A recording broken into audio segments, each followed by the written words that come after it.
This video is brought to you by PrizePicks. Hey, what's up, everybody, and welcome to QnA, the show where I take your questions and answer them here in video format. A ton of questions to get into, so let's just jump into it. The first question is going to come from William Zinn, who says this. Hey, Q, I listen every morning on my way to work. I have for years. My question is less about the player and more about the coaches. What are you looking for from them in training camp? Honeymoon phase makes it look like everything is great, but I've been here before. What are the clues that they may be coaches for the job in this first training camp? So the difficult part about that is that you're only going to be able to get so much information from training camp about what this coach is and how for real they are. You can get an A++ from a head coach, but when things start to hit the fan, stuff can get different, right? And that also protects you because it can work in the opposite way where you can get, bad vibes from a coach, but then the season starts and you feel much better about what's going on. So there is a bit of perspective that you just have to keep when it comes to forming your opinion about the coaching. You just have to accept that you're not going to have a 100% sold opinion on Todd Monken one way or the other. What Todd can do is just do good at the jobs that are tasked at him at the time, right? That's all you really want to see Todd do, is just pass the tests that are in front of him.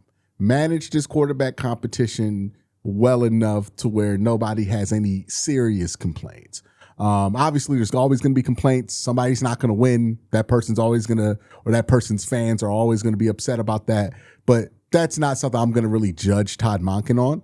But, did you handle this quarterback competition in a way that I can look back and say, no, that was handled properly, right? Position battles. Is he rushing rookies? Is he taking time? Honestly, does it feel like there is a philosophy, a overriding vision from the start of camp to the end of camp that is being pushed through by the coach? That's really what you can see, right? Is it organized? Do people believe what they're doing? Stuff like that. Obviously, when rubber meets the road, stuff's going to change, obviously.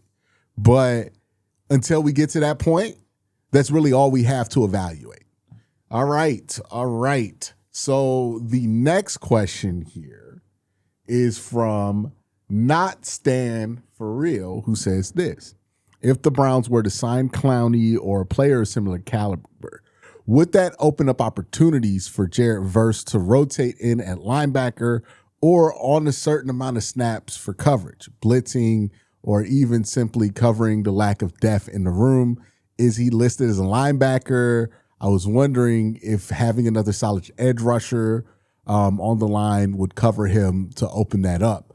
I think if Jadeveon Clowney was brought in, right, given that they have invested $10 million edge 2 money in Alex Wright, that's not going to go away, right? They've already invested in him. I think what Clowney would be brought in to do is handle when Jared Verse is not on the field, right? So remember when Miles would be taken off the field? For a long time, we had the issue of the drop-off in play being too steep with Miles on and off. One of the ways that they figured around that was just to have better players replace Myles Garrett. I would think that Jadeveon would be who you would put on the field, sometimes with Jared Verse, but primarily when Jared needs a blow, you put Jadeveon out there and you keep a level of consistency with your edge play. I think it will still be the rotation on the right side of Isaiah McGuire and Alex Wright. I think Clowney is there to be the backup for Jared Verse, more than likely. So that's kind of how I see that playing itself out. I don't think they're going to get when Clowney came in 2021, there was a lot of room to get creative, right? That the Browns could have used. I don't think that that's where they see this at this point. I don't really even think Jared Verse would be better as a linebacker. I think Jared Verse is served best with his hand in the dirt, and so is Clowney at this point of his career. So I think they would just be edges. I don't think they would do anything like that. But yeah, that's kind of what I think the situation would be, which might be different than what most people are expecting. Because I think a lot of people are thinking, oh, Clowney will come in, be edge 2. I think they're still committed to Alex Wright as edge 2, given that they gave him a contract last season. And that contract's for the next 3 years. And it doesn't seem like they're unhappy with him, right? I think this would be as that third edge off the bench to replace Jared Verse, so they have a solid 2-man rotation on one side and a solid 2-man rotation on the other side. Jared Ness says, what is going to happen in 2028 and 2029 when we have to pay everybody on rookie deals and others who will need new contracts? Do you think we can retain the whole young core? Yeah, I don't think it's crazy. Right. Let's look at the 2025 draft. Mason Graham, who's going to be on a 5-year deal. So 2025, he would still be fine until 2030. So you have the 5th year on him. You don't have to worry about a new contract money-wise being put in there until 2030. Even if you sign the extension in 28, he would still be on rookie deal money until 2030. So Mason Graham, 1st-round pick, you don't really have to worry about that. But once you do, that'll be 2030. It'll be 2 years offset. Your 2nd-round picks, which are 4-year deals, Quincy and Carson Schlesinger both play positions where they're not going to get paid a ton of money, right? Running backs don't make big money relative to other offensive players like wide receivers. Linebackers don't make big time money compared to like edge rushers, right? So that will make it a lot easier to keep those two under contract. If we move to the 3rd round, Harold Fannin, again, a tight end. We're not talking about a blockbuster deal there. We're still talking about, probably close to top of the market, but not anything that's going to break the bank there. Dylan Gabriel probably not going to be up for a contract. Dylan Sampson would be a running back, so that wouldn't be a hard contract to retain. And then Shedeur Sanders, we'll see if we get to that point with Shedeur, right? So if we look at 2025, because they didn't really have to take any premium positions there, even like Mason Graham's a defensive tackle, which I think the price will go up for defensive tackles over the next couple of years. By the time Mason's ready to get paid, probably the price is going to be pretty high on defensive tackles because that's the way the market is swinging right now. But even then, right now the market's not that crazy on it. Linebacker, running back market's not that crazy on. We get to 2026 class. You have 5-year deals potentially with Casey Concepcion and with Spencer Fano. So that's money that you don't have to worry about getting out the rookie deal structure until 2031. So you got plenty of time to structure that. And then we talk about 2nd-round picks. You got Emmanuel McNeil-Warren, safety. So you're not expecting that to be something that breaks the bank. Denzel Boston might be expensive come 2030. Like that might be expensive in the 2029 offseason. But you're not dealing with a ton of expensive that's the first guy where we're like, oh, he plays a position where that could get pretty expensive. So they're pretty set up to be able to retain everybody. When you actually think about it, the structure of it, what positions get paid, what kind of money, it all kind of checks out there. But appreciate the question. We're going to continue with more questions, but first I got to thank my sponsor, PrizePicks. PrizePicks is America's #1 sports pick app. The app is really easy to use for player picks. Just pick more or less on a few player stats and lock in your lineup. That's it. Rather just pick teams, PrizePicks has that now too. Just pick the winner, spread, or total in any game or fight. PrizePicks is available in most states, including California, Texas, and Florida. Plus, you can even follow me on the app at Quen_C. Tell my picks one click and follow your friends too. Best of all, play your first $5 and get $150 in lineups if you win. Just use the promo code HMA when you sign up. That's right. PrizePicks just switched up their offer, so there's no better time to join. Lock in and win with that first lineup. That's code HMA at sign up to get $150 in bonus lineups if you win with your first $5 or up lineup. A fun question from K Ninja Nerd who says this: what's your favorite and least favorite part of covering training camp or the preseason? My favorite part is just being able to see the new team that's being assembled for that year be put together, right? The process of that. All the questions that we have in the offseason. How are the Browns attempting to answer that? How do the rookies look like when they play for the Browns now, right? How do they transition and how do they look like in their uniforms, right? Like the small stuff like that I think is very fun, right? I always have a soft spot for that first preseason game. Because that first preseason game, I remember when I was a kid, I used to get so excited because that's the first time you got to see like your rookies look like Browns, right? Like you watch Joe Thomas and all these highlights, but he looks like he looks like a Wisconsin Badger, right? He's wearing Wisconsin Badger gear. And then finally you get to see him in that brown and orange and he looks like a Brown, right? I remember being unreasonably excited to see Trent Richardson in a Browns uniform, right? Like it's just that first time where these guys who you watched in college, they cross over and now they're on your team and they're wearing your favorite uniform. So huge soft spot in my heart for that first preseason game. Every time I watch one, I am brought back to being a kid. What number is this rookie wearing? How does that number look like? Oh, does he look cool in this uniform? Stuff like that is really the funnest part. It really lets you connect with that feeling that you have as a kid that makes you love this stuff, right? My least favorite part of covering training camp is just how reactionary and agenda-driven coverage of training camp is, right? It's no longer people are looking for folks who are being I don't like the term objective because I think people overuse it, but people aren't looking for honest coverage, it feels like, these days when it comes to training camp. People are picking their side and they're picking their favorite, I almost said a bad word. They're picking their favorite cheerleader for that side to experience camp through, right?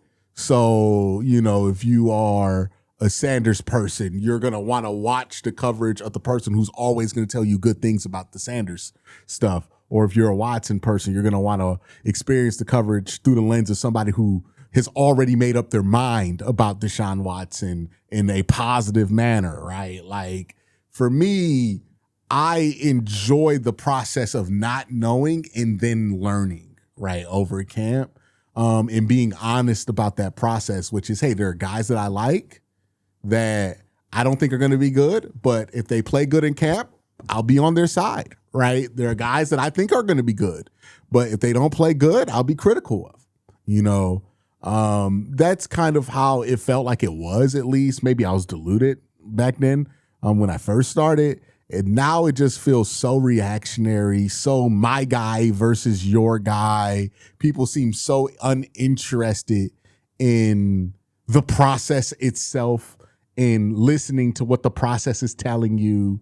And everybody just wants to win arguments on the internet, So that's probably my least favorite part of it, of covering camp, is just watching the dialogue of it, because there's no game to talk about. It's just practices, just become so reactionary and, tribal.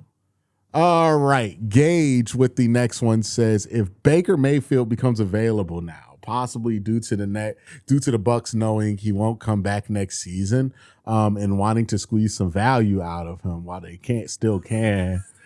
What would you offer in a trade, and would you be less likely to make the move because you already have committing to rebuild by trading Miles?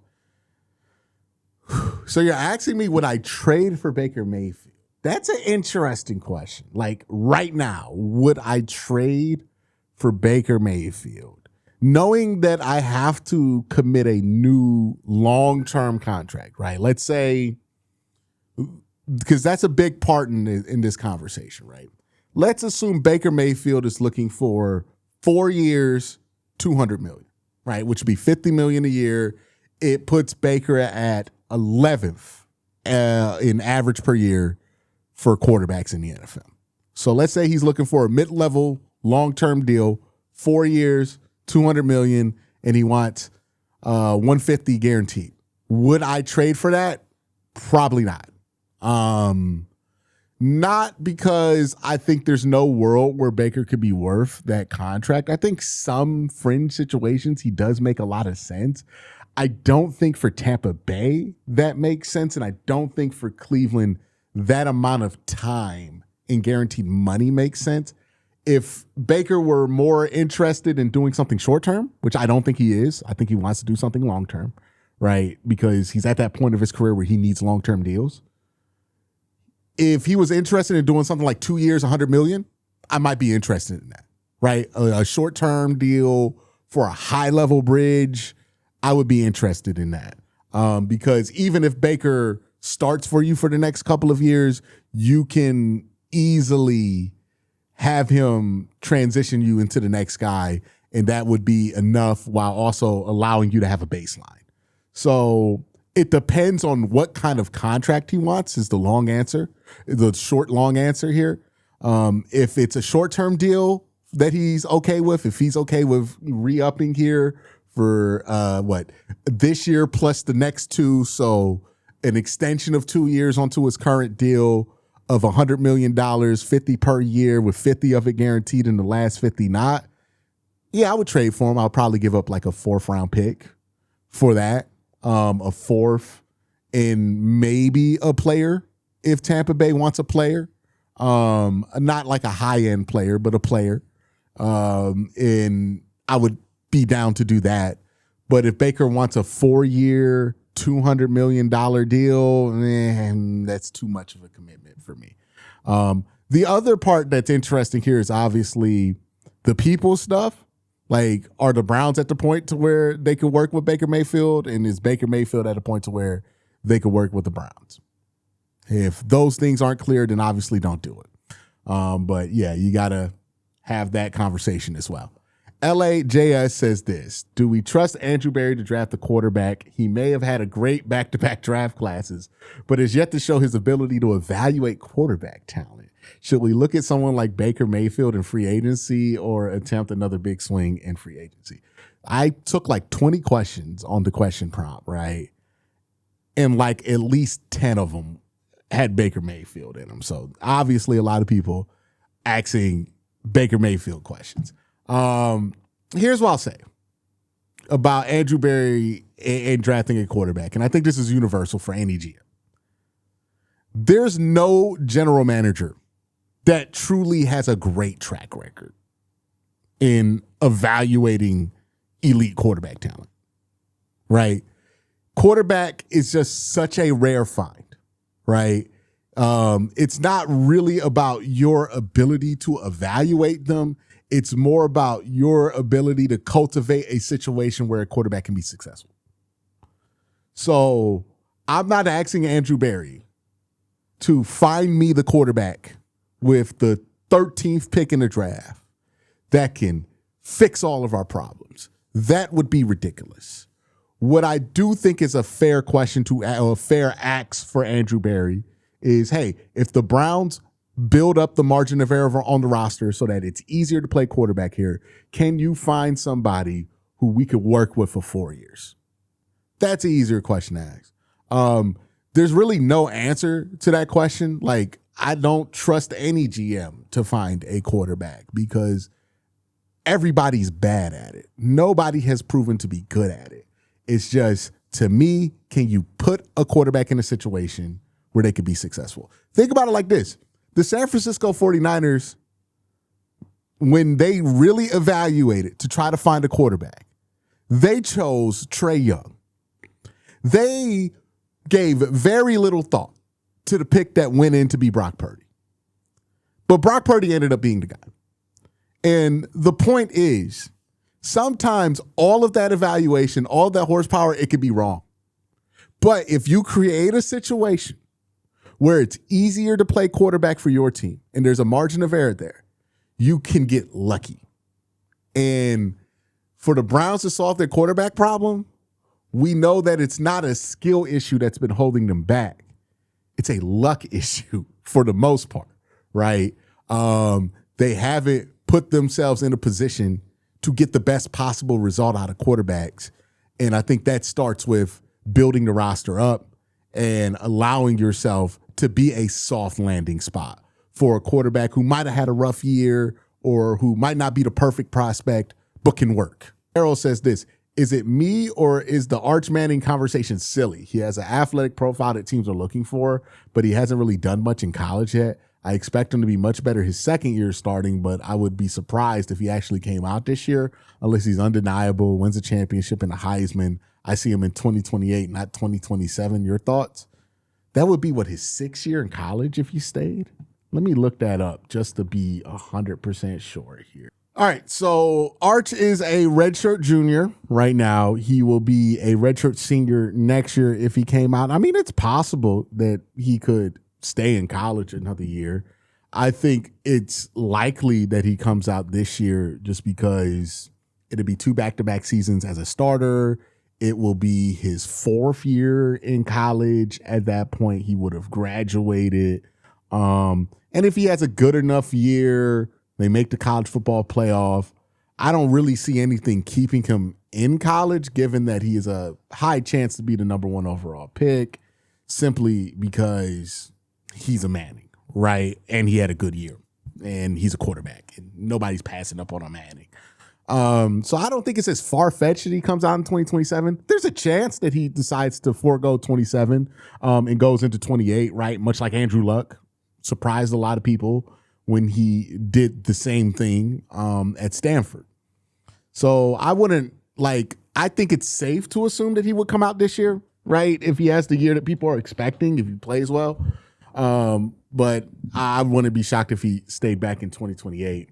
As far as like Arch goes as a prospect, from what I hear from the people, same people who are talking to me about Fernando Mendoza and Dante Moore, they're really excited about Arch Manning, and they think Arch Manning is close to putting it together, right? So if he does put it together this year, then I don't see a reason why he would stay in college.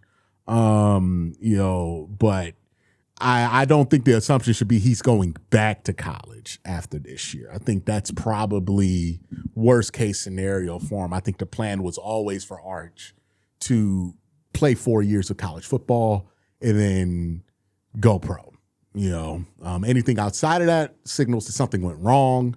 Maybe there was an injury, something like that. So while I don't think he's been in a rush throughout his career to go pro, right? I think a lot of people thought he might be in last year's class. I thought that was off. But I think 2 years as a starter, 4 years pro. Well, I mean, not 4 years pro, but 4 years in college. I think that's probably what they've been aiming for this whole time. Daryl says this: if Watson loses the starting job, can the Browns just send him home with pay? Or would they have to bury him as QB 3 or 4? I personally would rather see what Shedeur and Dillon can do in year 2 than find out if Watson can stay healthy, much less learn to play again. You can't really send him home. You have to bury him on the depth chart because you can't cut him, right? Like if you send him home and you don't want to put him on a roster, then you have to cut him. And if you cut him, then all of his guaranteed money accelerates, and all the contract maneuvering we've been doing would be a waste of time. So they're going to have to keep him on the roster. You can put him as QB 3, 4, whatever you want to do. It depends on how good Dillon and Shedeur are looking, how invested I am in seeing them continue to play, right? Let's say Shedeur and Dillon get out there and they're both god awful. Then at that point, yeah, sure, play Deshaun. I don't care, right? You know, I'm not going to watch two young guys play terribly just because they're young. You know what I mean? There's a certain bar that does need to be maintained. If those guys can reach that bar, and we have no reason to play Watson, then I'm fine with it. But they got to reach a certain bar of play there before we can really even say anything. The next question comes from Ian. Do you think Jeudy will be traded before the start of the season? They have a young wide receiver group who should be getting the bulk of the reps.